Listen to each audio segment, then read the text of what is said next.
Prezados e queridos irmãos da TV Caminho Livre, graça e paz do Senhor Jesus. Estamos aqui na TV Caminho Livre com mais um vídeo. Conforme o título do vídeo, nós falaremos um pouquinho sobre a realidade do santuário e um pouco das implicações de se assumir isso. Nesse ponto, nesse aspecto, eu comungo, né, com a mesma crença dos adventistas em assumir que, assim como a Bíblia deixa claro, ou clara essa questão, da existência de um santuário celestial. O que é um santuário? Senão a habitação de Deus. O Deus Santo, Santo, Santo. Onde Deus habita, ali é um santuário. Casa de Deus, habitação de Deus. E a Bíblia afirma isso.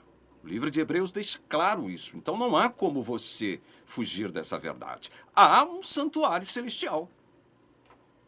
Há um santuário celestial. Não adianta fugir dessa verdade. Não adianta você tentar distorcer o que a palavra de Deus diz de forma categórica, clara e direta. Há um santuário celestial. Agora, assim como eu, junto com os adventistas, creio que há um santuário celestial, o santuário celestial é uma realidade divina, uma realidade celestial,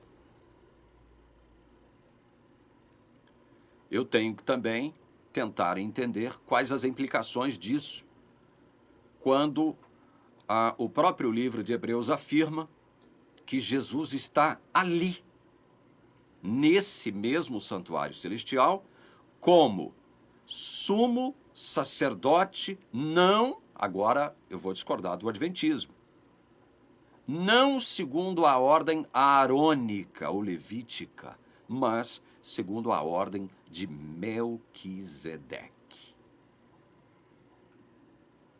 Então, concordo com os adventistas quando afirmam que o santuário celestial é uma realidade celestial. É uma realidade. Nisso eu concordo. Agora, eles não vão admitir que o sumo sacerdócio de Cristo não é segundo a ordem aarônica. É segundo a ordem de Melquisedeque. E Hebreus diz que ele vive sempre para interceder. Interceder por quem? Por quem ele deu a sua vida. Por quem ele derramou o seu sangue. Nisso eu vou discordar com a Igreja Adventista. A Igreja Adventista não concorda com isso. Ela não concorda com isso. Bom, um dos argumentos da igreja é o seguinte: o santuário terrestre era uma cópia do santuário celestial. Então, tudo o que acontecia no santuário terrestre deve acontecer ou acontece no santuário celestial. Então, preste atenção. Tudo que acontecia no santuário celestial era uma sombra, era uma cópia do que aconteceria no santuário celestial. E aí eu leio Mateus capítulo 27, eu já tratei desse assunto, mas sempre é bom a gente revisitar determinados assuntos e analisá-los, quem sabe, sob uma nova ótica, um novo aspecto. Mateus 27, versículos 50 e 51. Jesus, clamando outra vez, em alta voz, entregou o Espírito. Jesus morreu. Eis que o véu do santuário se rasgou em duas partes, de alto a baixo. A terra tremeu e as rochas se partiram, e aí no verso seguinte os túmulos se abriram, tal, enfim. O meu foco aqui é analisar isso.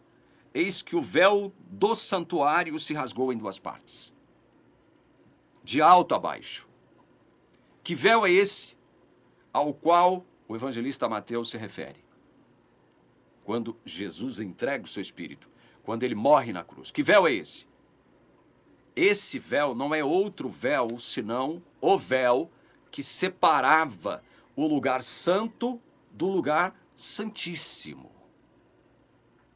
Esse é o véu que separava o lugar santo do lugar santíssimo. Então, entenda uma coisa, meus irmãos, minhas irmãs. Eu me dirijo a vocês, adventistas.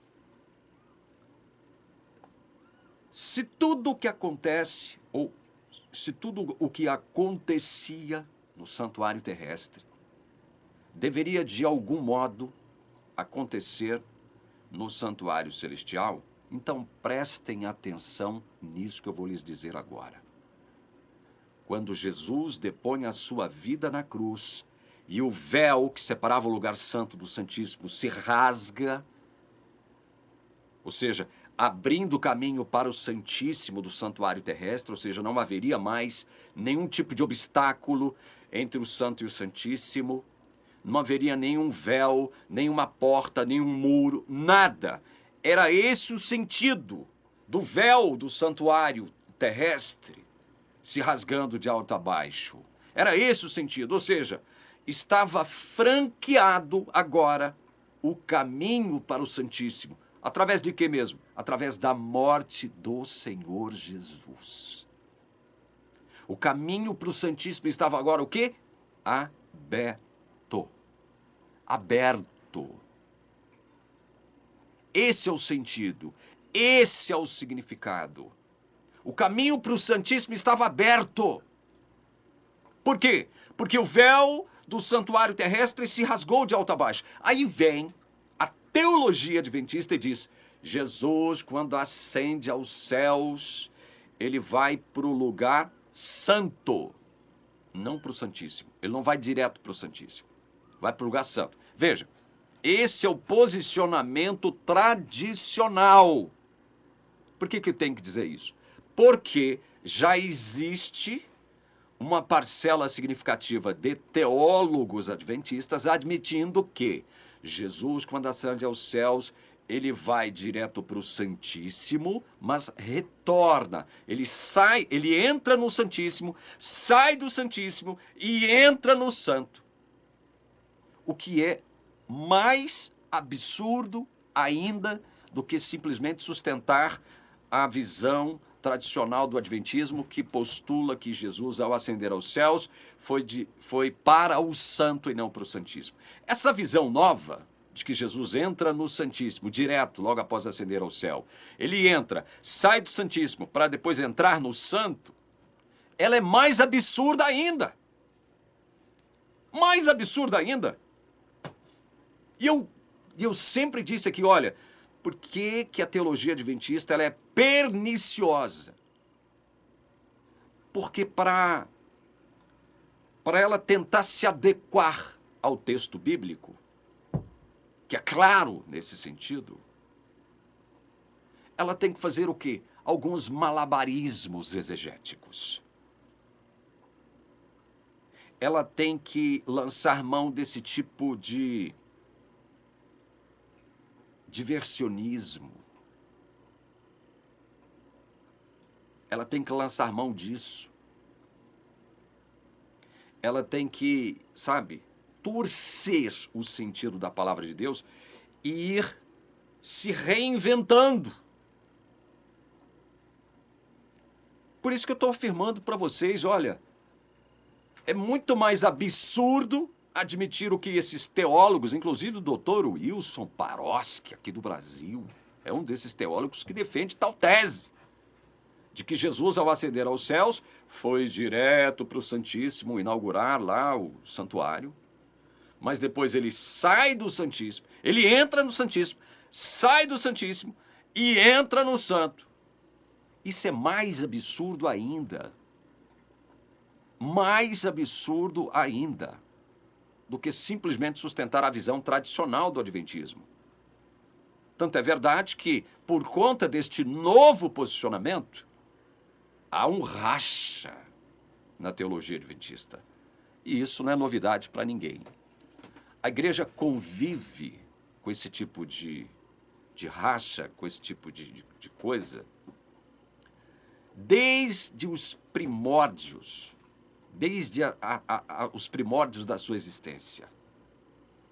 A igreja convive com isso, esses conflitos, essas tensões intramuros com relação àquilo que ela assume ser a verdade, acerca especialmente desse tema, santuário. E mais uma vez, eu sou obrigado a dizer o seguinte: por que eu estou dizendo isso, meus queridos? Porque eu tenho ódio de vocês? Porque eu lhes quero mal? Não. É justamente o contrário. É porque eu sei que Deus tem os seus dentro da igreja adventista.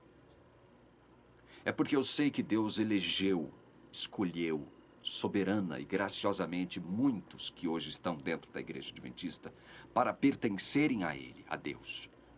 Só que muitos desses eleitos e escolhidos que estão dentro da igreja adventista não sabem disso. E aí ficam titubeando, sem certeza, sem convicção de nada. Sim, eu estou salvo, mas não estou. Só poderei ter certeza de estar salvo depois que eu morrer. Mas como? Depois que você morrer, você pode ter certeza de estar salvo? Como? Quer dizer que em vida você não pode ter certeza que você está salvo? Então, se você não tem convicção de estar salvo, como é que você pode chamar outros, né, pregando para o outro, para pertencer à igreja adventista, se nem você tem convicção da sua salvação? Como é que você pode tirar os outros do seu sossego, digamos assim, e trazê-los para essa dúvida, para essa incerteza? Como? Como é que você tem coragem de ir para o mundo? Venham pertencer à igreja adventista. Ah, que maravilha! Então, quando eu sou batizado na igreja adventista, eu estou salvo? Sim e não. Como sim e não? Sim, porque você foi batizado, aceitou Jesus, vai dizer a teologia adventista. Mas não porque você ainda pode perder a salvação. Então, você não, embora você esteja salvo, você não pode se considerar como salvo, você não pode agir como se estivesse salvo, porque você pode perder a sua salvação, você pode se relaxar, você pode se desencaminhar. Quando você pensa que você está salvo, você pode viver uma vida libertina, isso pode induzir você a erro, a pecados, e aí você perde a sua salvação. Meu Deus do céu! Que evangelho é esse? Esse é um evangelho meia boca.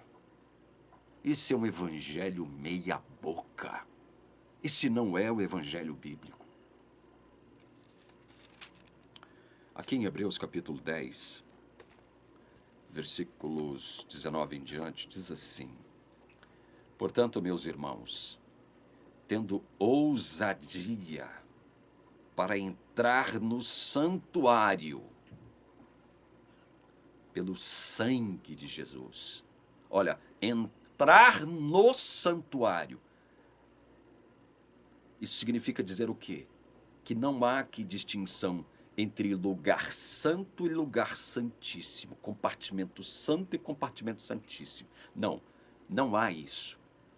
Porque o santuário celestial é uma ambiência só. É um lugar sem divisões. E o próprio fato do véu do templo, do santuário terrestre, ter se rasgado de alto a baixo por ocasião da morte de Jesus, indica isso. Não há mais véu, não há mais porta, não há mais divisão entre o lugar santo e o lugar santíssimo. No santuário celestial só há um compartimento, ele é um compartimento só. Ele é uma casa só, sem divisões, sem véu. E aí o escritor da carta aos Hebreus diz: portanto, meus irmãos, tendo ousadia para entrar no santuário. Você tem ousadia para entrar no santuário? Mas por que você deve ter ousadia para entrar no santuário? Olha aqui, pelo sangue de Jesus. Não é porque você é santo, não é porque você é bonzinho, não é porque você faz alguma coisa para Deus. Não é porque você tem o seu nome no hall de membros da igreja. Não é porque você guarda sábado. Não é porque você não come carne de porco, não bebe café, devolve dízimos, faz pactos, frequenta os cultos da igreja regularmente. Não é por isso, irmão, que você deve ter ousadia para entrar no santuário. Não é por isso, mas pelo sangue de Jesus. É pelo sangue de Jesus. Verso 20. Pelo novo e vivo caminho que ele nos abriu por meio do véu, isto é, pela sua carne. Ele nos abriu esse caminho pelo que mesmo, está dizendo o escritor aqui da carta aos Hebreus? Por meio do véu, isto é, pela sua carne. Quando Cristo morre no santuário celestial, aquele véu do templo se rasga de alto a baixo. Estava aberto agora o caminho para o Santíssimo. E é isso que o escritor da carta aos Hebreus está dizendo, ipsis literis. Portanto, meus irmãos, tendo ousadia para entrar no santuário, mas e onde? É no santuário. Então, quando você entra no santuário, olha aqui, pelo sangue de Jesus, pelo novo e vivo caminho que ele nos abriu por meio do véu, isto é, pela sua carne.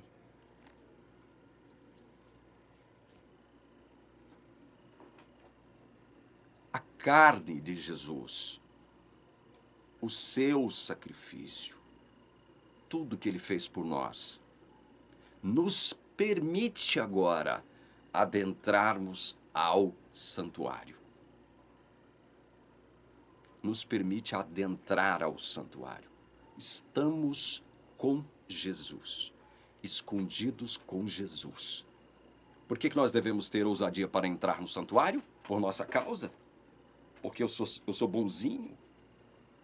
Ou porque você é boazinha? Você é um adventista fiel, leal, que cumpre as regras e normas da igreja? É por isso? Não. É por conta do que Jesus fez. E por conta do papel que ele ora desempenha nesse mesmo santuário. Verso 21. E tendo um grande sacerdote sobre a casa de Deus, veja, casa de Deus, santuário, casa de Deus. Isto é uma realidade. Eu não posso fugir disso, irmãos. E agora eu me dirijo aos meus irmãos calvinistas, reformados. Eu não posso fugir disso. Eu não posso fugir disso aqui. Isto é uma realidade. Verso 22. Aproximemo-nos com um coração sincero, em plena certeza de fé, tendo o coração purificado de má consciência e o corpo lavado com água pura. Plena certeza de fé. Ora, se a fé não puder produzir isso em nós, que fé é a sua, irmão? De que adianta a sua fé? Se a sua fé não produzir em você a convicção de que você agora entra no santuário celestial, não por sua causa, mas por causa do sangue de Jesus, por conta da sua carne, por conta do que ele fez e do que ele é. Se você não tiver essa certeza, de que adianta a sua fé? Ah, eu estou salvo, mas eu não posso afirmar que eu estou salvo. Porque se eu afirmar que eu estou salvo, isso poderá me induzir a cometer pecados, relaxar o meu processo de santificação, e aí eu perco a minha salvação. Isto é uma lorota diabólica. É uma lorota diabólica. A igreja adventista, assim como outras tantas igrejas arminianas, fazem isso, sabe para quê? Sabe para quê que elas produzem esse tipo de ideia? É para que elas mantenham o controle sobre você. É para que você se torne refém dos seus líderes, dos seus pastores. refém. É para que você tenha a falsa noção de que sem a igreja você está perdido. Eu digo igreja, instituição. Você está perdido. Então, nesse ponto, a igreja adventista, ela erra tanto quanto erram os católicos quando dizem o quê? Sem igreja não há salvação. Fora da igreja não há salvação. A igreja adventista diz isso de outros modos. Fora da igreja não há salvação. Então a igreja, ela trata de fazer o que com você? Ela trata de fazer o que com você? Ela trata de chantagear você. Ela trata de ameaçar você. Ela manipula as escrituras para manter o controle sobre você. São 4 coisas: chantagens, ameaças, manipulação das escrituras e controle sobre você. É isso o que ela faz. Ah, eu estou salvo, mas não estou salvo. E você quer então, você tem coragem de ir para o mundo e chamar as pessoas para esse negócio de estar salvo, mas não estou? Não, eu estou salvo, mas posso perder minha salvação? Você não tem convicção. Não, olha, vocês têm que perseverar até o fim. Enquanto vocês não perseverar até o fim, vocês não podem ter certeza de que estão salvos ou não. Ou então é o seguinte, olha, é só depois da morte que o seu destino é decidido. Então quer dizer que em vida você não tem convicção de nada, irmão.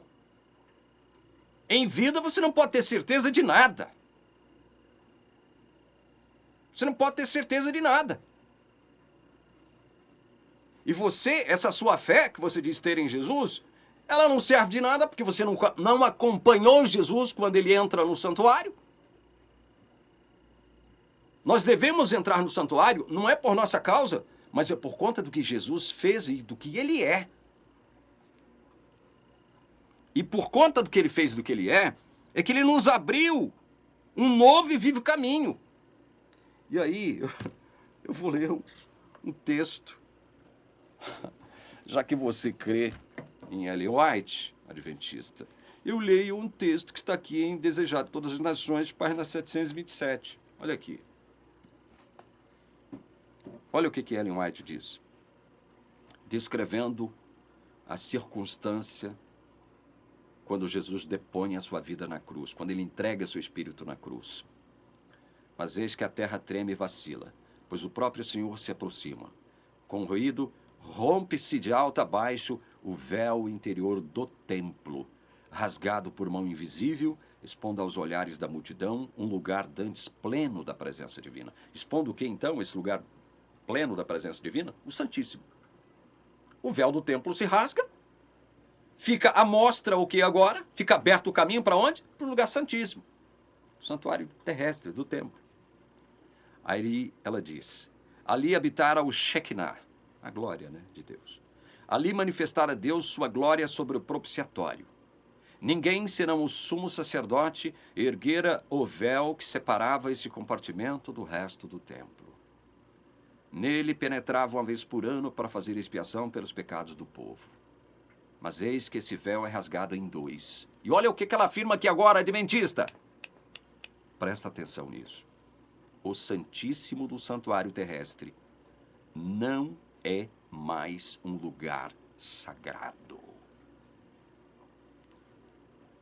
A partir da morte de Jesus, aquele templo que foi destruído no ano 70, 30 e poucos anos depois de Jesus ter morrido, já não era sagrado mais. Já não era um lugar santo mais, porque Deus já não estava ali mais. Deus já não se manifestava ali mais. Porque sacrifícios de animais que continuaram sendo realizados ali depois da morte de Jesus, para Deus não tinha valor nenhum. Aquele lugar deixou de ser sagrado no momento em que Jesus morre. E quem é que está dizendo isso de forma correta? É a sua profetisa, adventista. É a sua profetisa. Isso está correto. Aí ela diz mais, tudo é terror e confusão. O sacerdote está para matar a vítima. Mas o cutelo cai-lhe da mão paralisada e o cordeiro escapa. O tipo encontrara o antítipo por ocasião da morte do Filho de Deus. Foi feito o grande sacrifício. Olha isso aqui, irmãos adventistas, presta atenção nisso. Acha-se aberto o caminho para o Santíssimo. Um novo, vivo caminho está para todos preparado.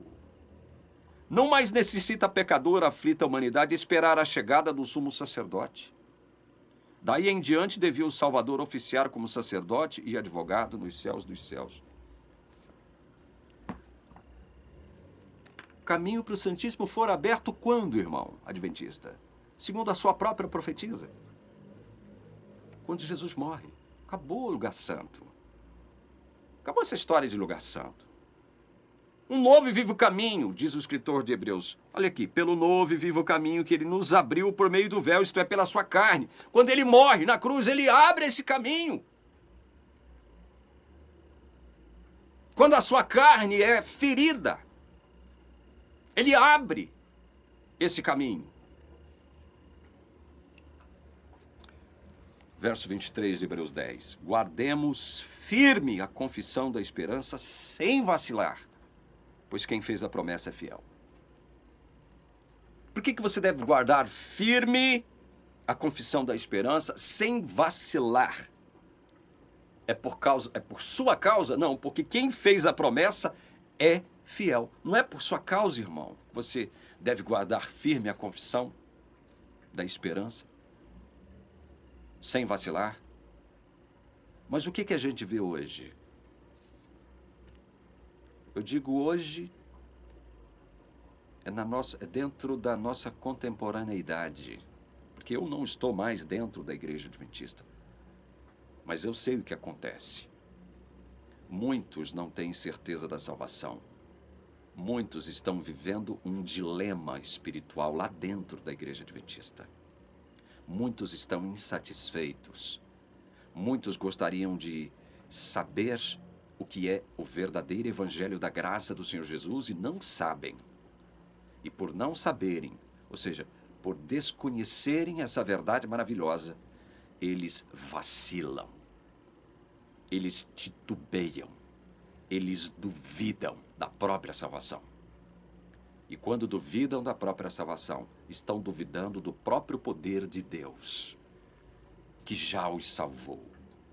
Não por causa deles, do que eles fizeram, mas por causa do que Cristo fez. Nós devemos entrar no santuário com ousadia, não porque nós somos bonitões, santos, impecáveis, incaíveis, mas por conta do que Cristo fez. É pelo sangue dele que nós devemos ter ousadia para entrar no santuário. E não vacilar. Guardar firme a confissão da nossa esperança. Jesus está voltando, ele vai voltar. E Hebreus 9 diz aqui, verso 28. Assim também Cristo, tendo se oferecido uma vez por todas para tirar os pecados de muitos, aparecerá a segunda vez, não para tirar pecados, mas para salvar aqueles que esperam por ele. Ele já tirou pecados. Quando ele tirou pecados? Quando ele se ofereceu uma vez por todas. E quando foi isso? Na cruz. Na cruz ele tirou os nossos pecados. Por isso agora você tem ousadia. Você pode entrar no santuário com ousadia. Porque em Cristo você está sem pecado, irmão. Ele tirou os seus pecados. Então, entre no santuário com ousadia pelo sangue de Jesus, guardando firme a confissão da sua esperança sem vacilar, tendo a certeza, plena certeza de fé, com um coração sincero, tendo o coração purificado de má consciência e o corpo lavado com água pura. Ou você não crê nisso, que você foi perdoado, Cristo tirou todos os seus pecados? Você não crê nisso, né, irmão? Porque a sua igreja não permite que você creia nisso. Cuidemos também de nos animar uns aos outros no amor e na prática de boas obras. Como é que eu, desanimado, vou animar alguém? Como é que eu, que não tenho certeza da minha própria salvação, posso exalar, posso espalhar certeza e convicção de salvação? Como? Me digam. Se eu mesmo não posso ter a convicção, certeza de fé da minha própria salvação, como é que eu posso produzir certeza de salvação no outro? Como é que eu posso animar o outro se nem eu mesmo tenho certeza da minha salvação? Porque enquanto eu estiver vivo, o meu destino pode ser alterado. Fui salvo por Jesus, mas eu posso perder a minha salvação amanhã. Hoje eu estou salvo, mas amanhã eu posso estar perdido. Então eu tenho que ficar com o pé atrás sempre. Então tá, estou salvo, mas não estou. Estou salvo, mas não estou. Então quando é que as coisas se definem? Quando eu morrer. Então enquanto você estiver vivo, você não pode ter certeza de salvação, irmão. Põe isso na sua cabeça. É isso mesmo que o Evangelho preconiza? Pelo amor de Deus. Tem nada a ver com o Evangelho essa ideia.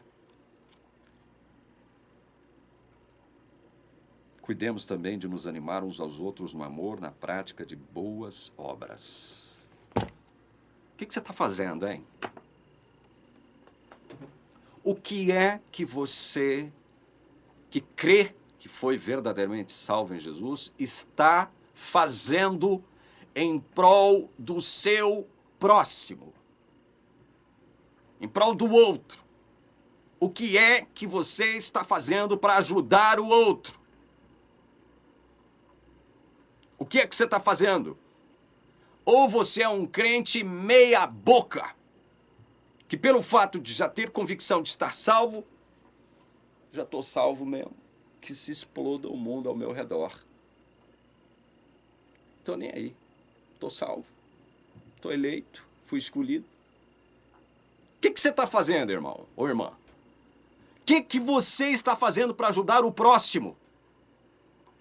De que modo você está engajado na prática de boas obras? Veja, boas obras não é em direção a você mesmo. Não estou falando que você tem que se maltratar. Mas as boas obras aqui é em direção ao outro. Em direção do outro. O que você está fazendo para ajudar o seu próximo, irmão? O quê?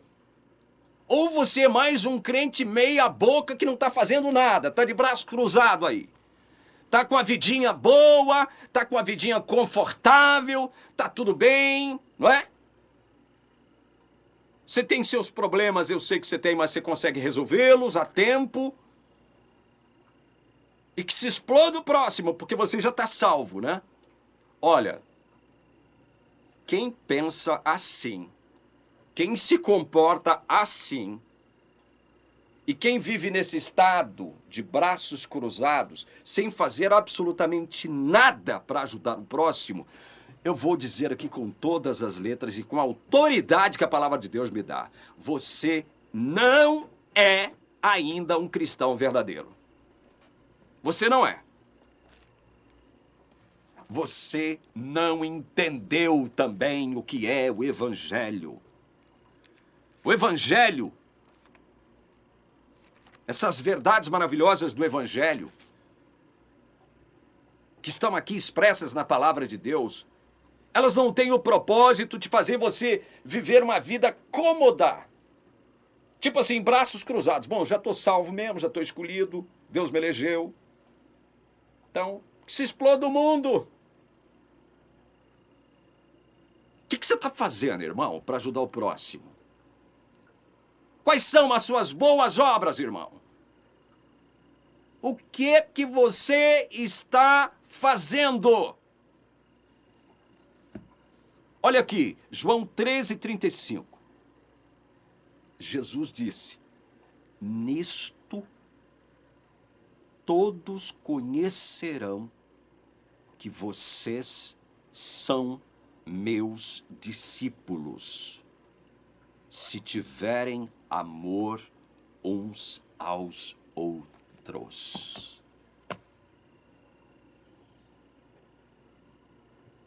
De que forma você, meu irmão, minha irmã, está manifestando o seu amor aos outros? De que forma? É com os braços cruzados? É só recebendo a mensagem de que você foi salvo pela graça e misericórdia divina e agora você, porque você foi salvo independentemente de obras, então agora você acha que a fé que você tem em Deus, ela anula, veja, anula a obrigatoriedade de nós praticarmos boas obras, não para sermos salvos, mas porque nós já fomos salvos. Você acha que a sua fé sem obras, como diz lá Tiago, ela é uma prova de que a sua fé é viva? Todo mundo que tem fé verdadeira no Evangelho do Senhor Jesus Cristo justifica a sua fé através do quê? Das suas obras. É isso que Tiago fala na sua epístola. Tiago não está em contradição com Paulo quando ele diz que Abraão foi justificado pelas suas obras. Porque ali Tiago está falando que a fé de Abraão foi justificada. Ele não está falando que Abraão foi justificado por Deus porque fez alguma coisa. Não, porque o próprio Tiago vai dizer lá no capítulo 2 da sua epístola que Abraão creu em Deus e isso lhe foi imputado para a justiça. Agora, como é que Abraão provou que a sua fé, a sua crença em Deus era verdadeira? Quando ele praticou obras. Quando essa sua fé, ela se transformou em obras, em atos, em ações. Então não adianta vir com essa história. Inclusive, olha, o próprio povo adventista acusa-nos, nós calvinistas reformados, de sermos um povo que vive o quê? De braços cruzados e de modo indiferente em relação ao próximo. O próprio adventista nos acusa disso. E tem gente que vive desse modo mesmo, dentro do calvinismo. Dentro das igrejas reformadas, tem gente que acha que porque já está salvo, ele não tem obrigação nenhuma para com o próximo. As boas obras dele estão mortas, inexistem. Olha, esses que assim pensam e que assim se comportam, não entenderam o Evangelho e não são filhos de Deus verdadeiros, não são cristãos verdadeiros. Por isso eu estou te perguntando, irmão, o que você está fazendo para ajudar o próximo? Não é para se salvar, não. Você já foi salvo. Você já foi salvo. Mas o que você está fazendo para ajudar o próximo? Que tipo de ação você está fazendo para ajudar o seu próximo? O que você pode fazer? Porque nem todo mundo pode fazer as mesmas coisas. Tem gente que não sabe pregar. Tem gente que não sabe estudar. Mas alguma coisa ele pode fazer para ajudar o próximo. Alguma coisa ele pode fazer. O que você está fazendo? Ou você não está fazendo nada? Pense nisso, meu irmão. Pense nisso. Pesa sobre nós a obrigação de fazermos alguma coisa pelo nosso próximo. Por último, encerrando essa mensagem, quero ler o que se encontra. Mateus capítulo 25.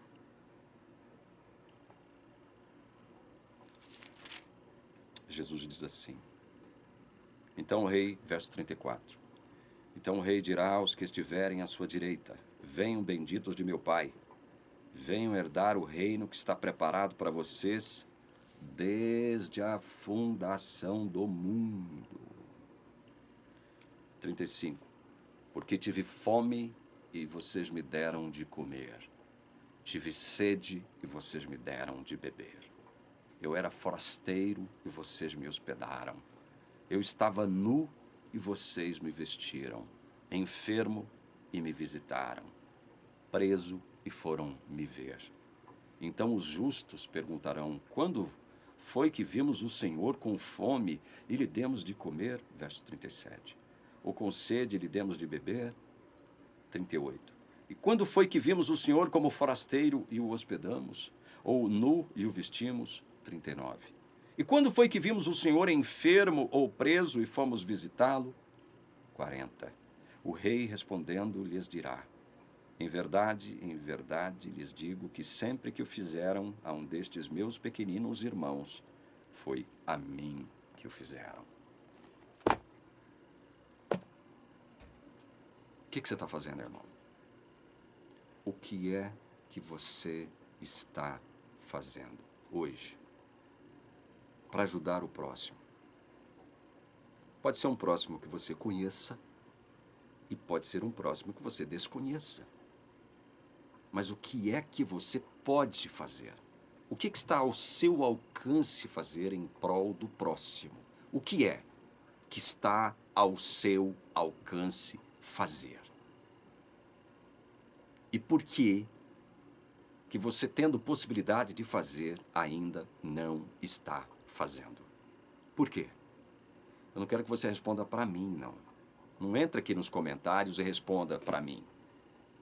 Eu quero que você responda para Deus. O que é que você está fazendo? Que tipo de vida cristã você está levando, irmão? Que tipo de vida cristã você está levando? Pense nisso. Sabe, dê um sacode na sua vida. E saia, sabe, desse estado de indiferença, de autocomplacência. Saia.